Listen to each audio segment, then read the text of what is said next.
Hello, welcome back to the Spider's Web. And I've noticed a couple of days ago that IDICBeer has got a painting challenge on the go. I didn't take much notice of it originally because he actually termed it the Year of the Wolf, where he's doing some Space Wolf stuff for GW. But I had a watch of the video, the introduction video today. It's basically what you call it, paint anything. So I'm going to do something for IDICBeer's 2015 painting challenge for January, and what I'm going to be doing is the booster pack for the Asterians from Deadzone. Now these are two of the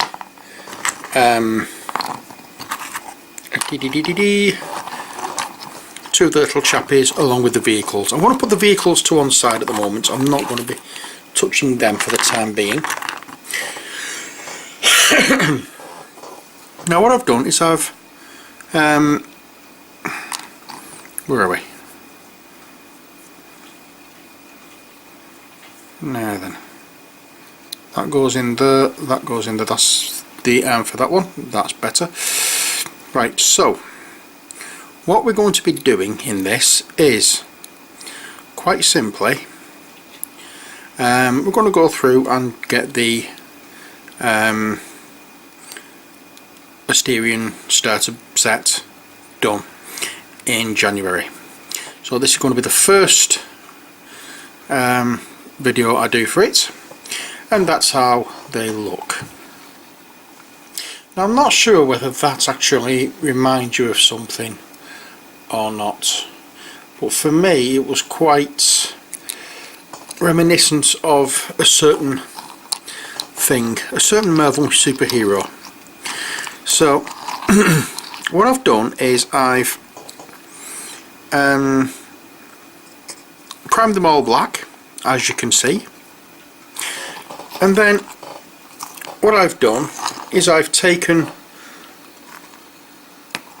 the primed models and I've dry brushed over in white, just to pick out all the details so I can see where I'm working. So I've done quite a few of them in white. Now if you look, they have weapons that are fired from the hands. Can you see where I'm going at with this Marvel superhero character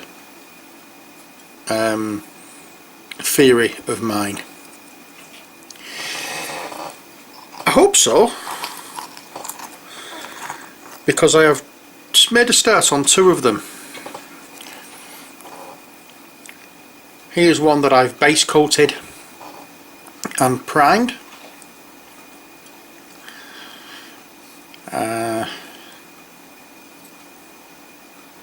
Sorry, I'll start that one again.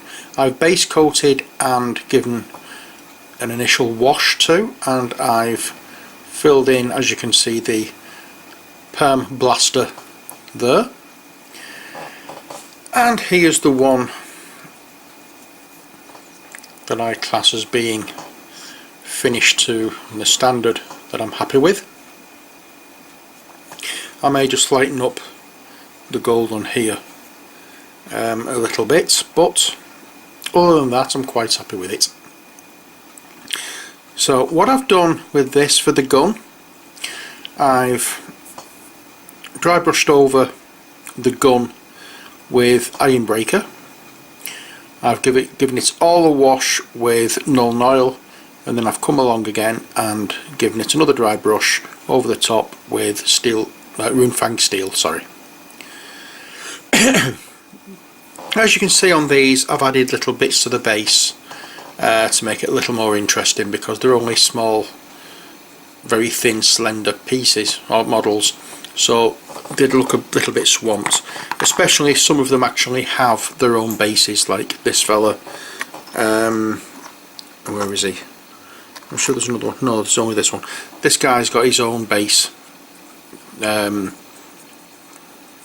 stuff on this. All this stuff is actually part of the model. I've not added it, so seeing as that's got that one, I thought I'd add a few more bits of my own, so I'm going to be doing something else with these as well. But that's how we're going. So I'm going to carry on and highlight this one, and in the next video we'll make a start on doing the base coating on the others. Okay, so what I'm doing for highlighting is quite simply using, first of all, give it a shake, Auric Armour Gold, I do have a wet palette beside me, and I've got paint actually spread out completely on the wet palette. So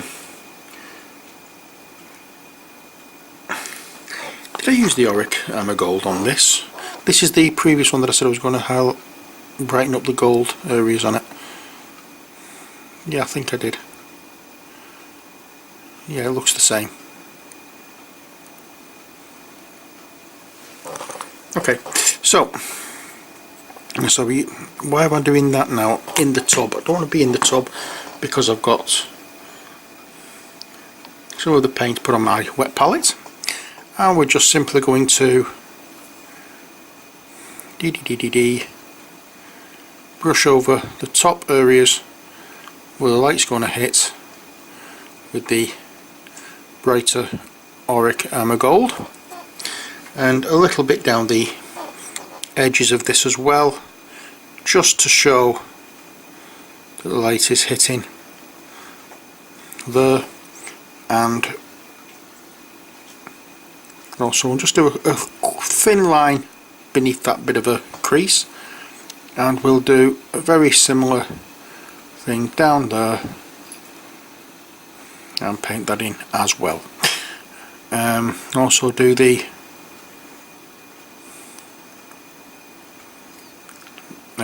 face mask here. I'm saying face mask, it's not a mask, but the front of the helmet rather.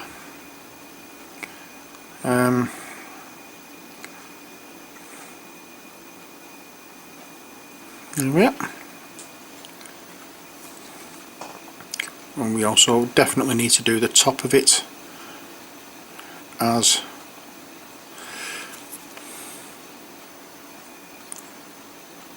that's where the light is going to hit mainly.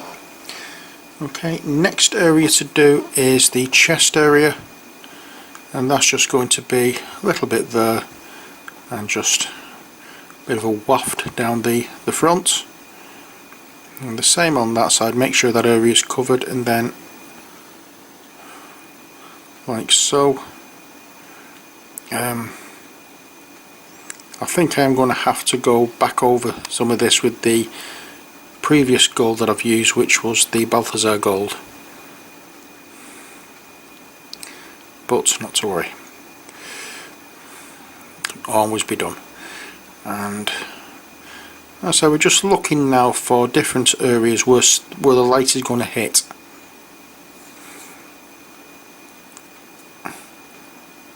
As I always do when I'm highlighting, because that's what you're supposed to do. Look for the brighter parts, and that's where you put the highlights. And there we are.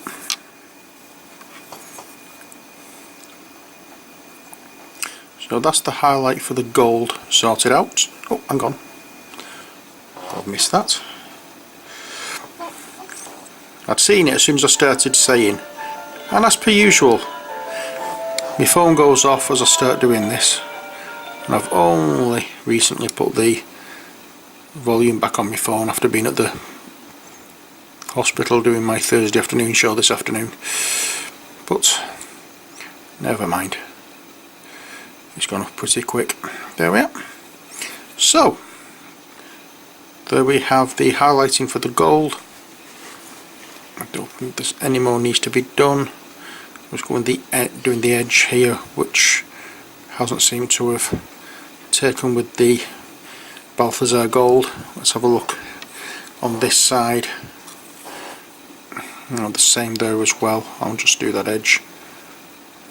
A couple of places I just need to touch up with the Orichalcum Gold. That's not a problem. And next we are going to work with our Evil Sun's Scarlet to brighten up the reds. Let's give it a bit of a shake first of all. There we are, Evil Sun's Scarlet.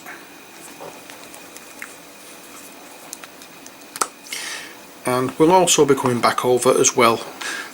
I've decided that the Evil Sun Scarlet isn't quite bright enough, so what I'm going to do is I'm going to come back and go over some of the extreme highlights with a little bit of orange, but that can be done as and when. No great rush there for that, and just pick out some areas that we feel needs brightening. And as you notice, I'm not actually painting where the fingers are, I'm just touching it with the side of the brush and letting the model take off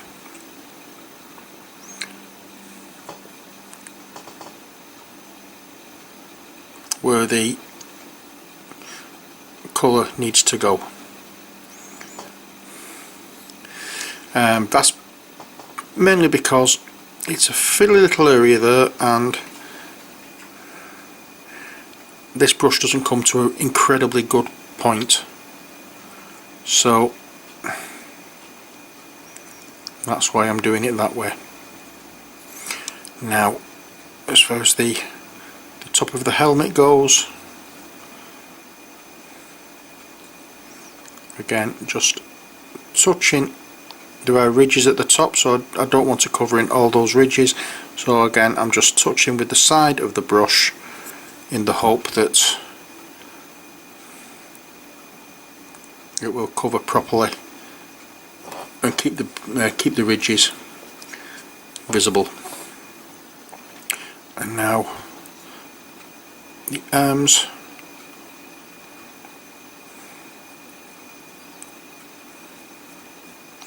I'm determined I'm going to get some more of these Asterians because I really do like.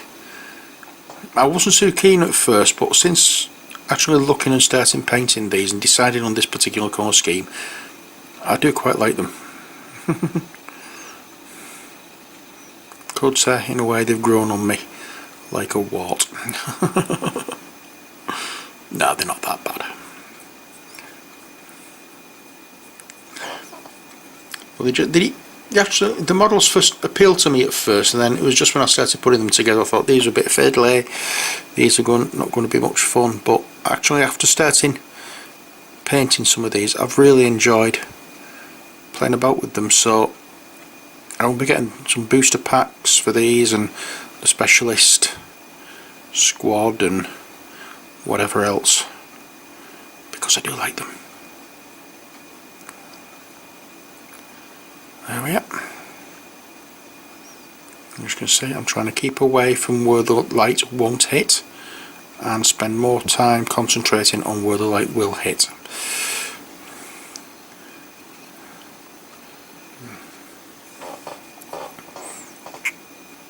And again, using the edge of the brush just to make sure that I don't put too much paint on and cover any recesses.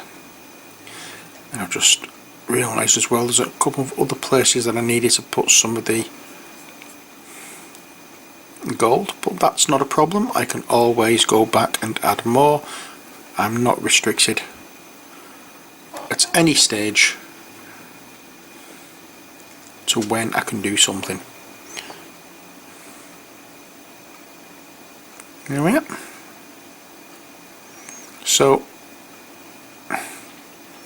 this is the first video in my video series for IDICBeer's 2005 painting challenge. I will add more over the course of the next couple of weeks until the end of January, showing you how I do other things. There won't be any great detail a painting video like I usually would do. They're just like updates on how I'm getting along doing them.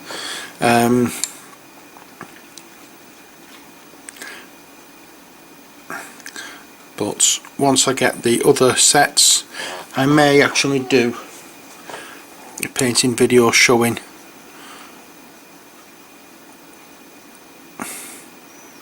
how I did them. What I've done here is I'm just going over this back part here after wiping off most of the paint from the brush, doing a bit of a dry brush on that area because there's a lot of detail done. I didn't want to lose any, but there we are.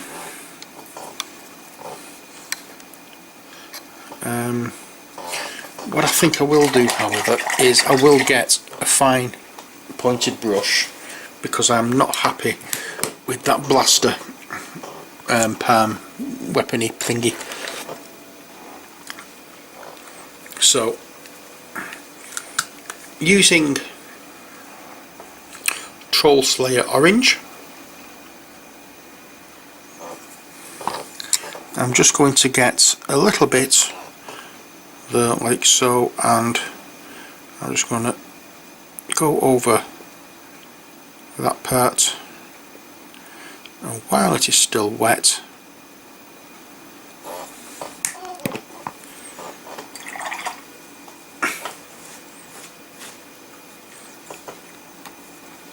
I'm going to take actually a little bit of Abaddon Black. I've got some on my wet palette, so I'm going to use that. I'm just going to go around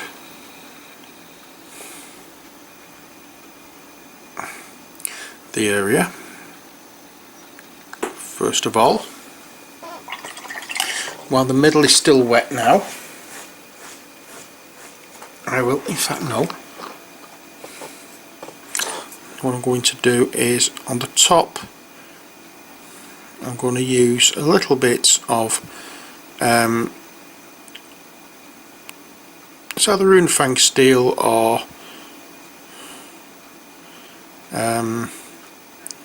Iron Breaker, doesn't matter which one. I'm just going to do the top of the circular part of the palm so you can actually see what it is. And now, using Flash Gitz Yellow, just a little bit on the point of my brush, right in the middle of the orange.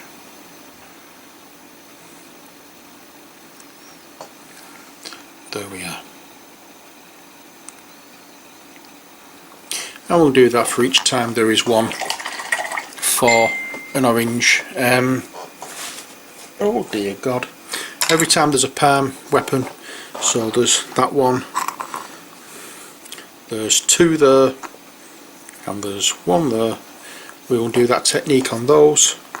Is the one shown here? Yes, there's one there as well. So that's how we're going to paint them, and then at the end we'll come back and do all these fancy trainy bits, or the bases. With this fella, however, I think he's the leader of the team. I'm going to be doing him slightly different. So what I'm going to be doing is I'm going to be having a look at the different variations of the Iron Man armour and seeing what colours are being used and paint him in one of those colours rather than you do the red and gold. So that's it. So that's my first video for the IDICBeer's 2015 painting challenge. I hope you've enjoyed it. When it comes to doing these vehicle thingies, I will, I think, do a proper tutorial on it well, not a tutorial, but one of my normal painting videos, showing you a little more detail on how I do them. Can be painted exactly, well, it's new as exactly the same way as I've done these chappies here in the red and the gold theme, the majority being red, of course, highlighted with a little bit of gold. So there we go. Hope you enjoyed the video. You know, as I say, as soon as when I saw these, the first thing that came into mind when I saw a pose like, where are you? A pose like that one was Iron Man, and that's why I went for the red and the gold. I hope you agree with me anyway, but until next time, when I do another update video for IDICBeer's 2015 painting challenge, take care, God bless, and bye for now.